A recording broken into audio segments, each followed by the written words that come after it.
الحمد لله رب العالمين الرحمن الرحيم مالك يوم الدين إياك نعبد وإياك نستعين صدق الله العظيم الحمد لله সমস্ত প্রশংসা মহান আল্লাহ তাআলা দরবারে যিনি আমাদেরকে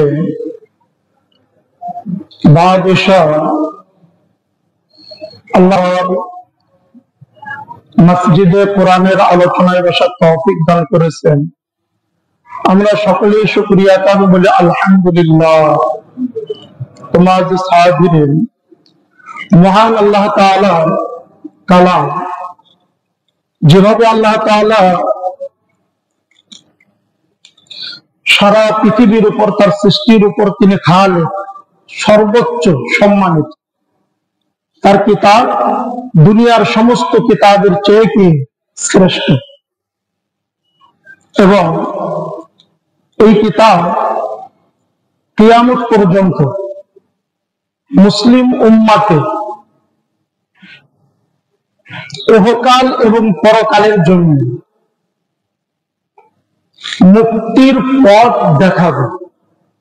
এছাড়া মুসলিম উম্মার দ্বিতীয় কোন বিকল্প না। যদি থাকতো তাহলে মহান আল্লাহ তাআলা ওটাও বলে দিতেন। রাসূল করিম সাল্লাল্লাহু আলাইহি ওয়াসাল্লাম তিনি বলে গেছেন যে আমি তোমাদের কাছে দুটি বস্তু রেখে যাচ্ছি, যদি তোমরা এটাকে আঁকড়িয়ে ধরো, আমি আল্লাহর রাসূল প্রতিশ্রুতি দিচ্ছি লান তাদিল্লু, তোমরা কখনোই পথভ্রষ্ট হবে না। এই মাহফিলে আল্লাহ তাআলা বসার তৌফিক দান করেছেন, আমরা শুকরিয়া তাআলা বলি আলহামদুলিল্লাহ। ইমাম ফখরুদ্দিন রাজি রাহিমাহুল্লাহ তাআলা তার তাফসীরের কিতাবের মধ্যে একটা বর্ণনা নিয়েছেন, কিয়ামতের ময়দানে যখন হিসাব নিকাশ শুরু হয়ে যাবে, তখন এক ব্যক্তির পালা, ফেরেশতারা দেখবে তার কোনো আমল নাই। মহান আল্লাহ তাআলা তিনি ইরশাদ করবেন, বান্দা যাও, তুমি জান্নাতে চলে যাও। তো ওই বান্দা হতবাক হয়ে যাবে, ইলাহি, হে আমার রব, হে আমার প্রভু, আমার কোন আমল, আমার তো কোনো আমল না। আল্লাহ তাআলা বলবেন, তুমি ঘুমিয়েছিলে, তোমার ঘুমের মধ্যে এক কাপ থেকে আরেক কাপ হওয়ার সময় বলছিলে আল্লাহ, এটা বলেই তুমি আমার ঘুমিয়ে গেছো। কিন্তু আমি আল্লাহ তাআলা, আমার কোনো ঘুমও নাই, আমার কোনো তন্দ্রাও নেই, লা তাখুযুহু সিনাতুন ওয়ালা নাওম। তো ওই আমলের বদৌলতে আমি তোমাকে জান্নাত দিয়ে দেব। তাহলে ইখলাসের সাথে ছোট্ট থেকে ছোট্ট আমলও আল্লাহ তাআলার কাছে অত্যন্ত কি মকবুল। কারণ ঘুমের মধ্যে সে অভ্যস্ত, এর মধ্যে কিন্তু তার রিয়ার কোনো কি নাই, সম্ভাবনা, রিয়ার সম্ভাবনা আছে। ব্যক্তি তো ঘুম মানে কি, আর নাও নিষ্কুল মাও, মৃত্যু, ঘুম হলো অর্ধ মৃত্যু।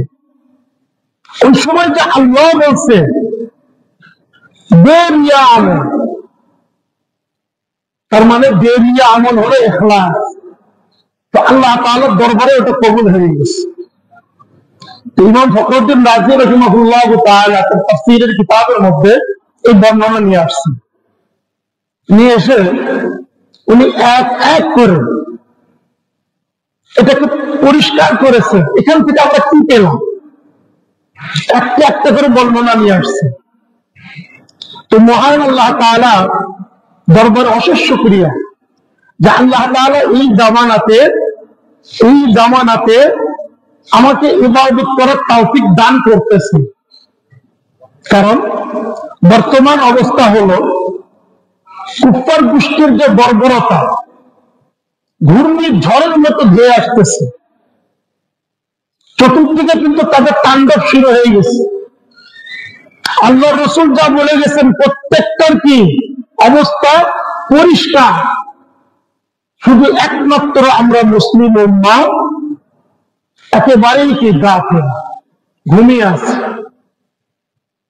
আজকে আমাদের ভারতের অবস্থা, ওখানে বসবাস করলে, আমি মুসলিম নামে যদি বসবাস করি তাহলে বুঝতে পারবো আমার কি অবস্থা।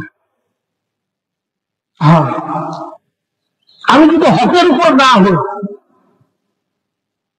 তাহলে কুফার গোষ্ঠীর যে তাণ্ডব, আমি তার পাশেই যদি দাঁড়িয়ে থাকি আমাকে স্পর্শ করবে।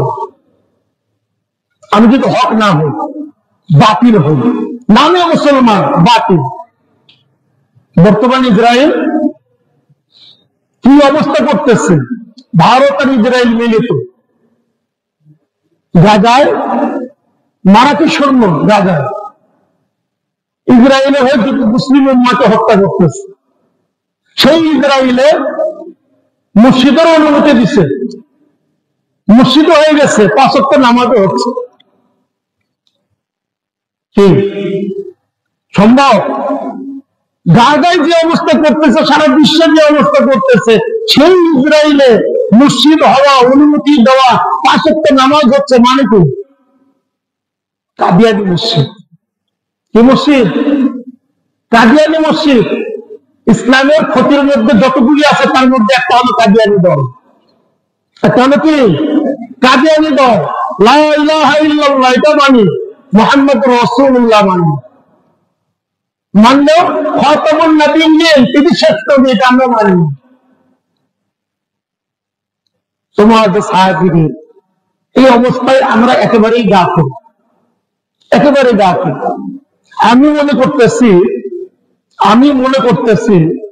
যে আমি হকের উপর আছি, আমি নামাজ পড়তেছি, আমার নামাজ সঠিক আছে, আমি ইসলামের উপর আছে, সঠিক আছে। অথচ হাদিসের মধ্যে আসছে মুহাম্মদুর রাসূলুল্লাহ সাল্লাল্লাহু আলাইহি ওয়াসাল্লাম তিনি বলেন, ইয়াতি আলান নাস জামানুন, মানুষের উপর এমন একটা যুগ আসবে, এমন একটা সময় আসবে, আস-সাবিরু ফীহিম আলা দীনিহি, একজন ব্যক্তি তাদের মধ্যে দ্বীনের উপর থাকাটা কাল কাবিজি আলাল জামা, জ্বলন্ত আঙ্গার হাতের মুঠোয় রাখার মতো হবে।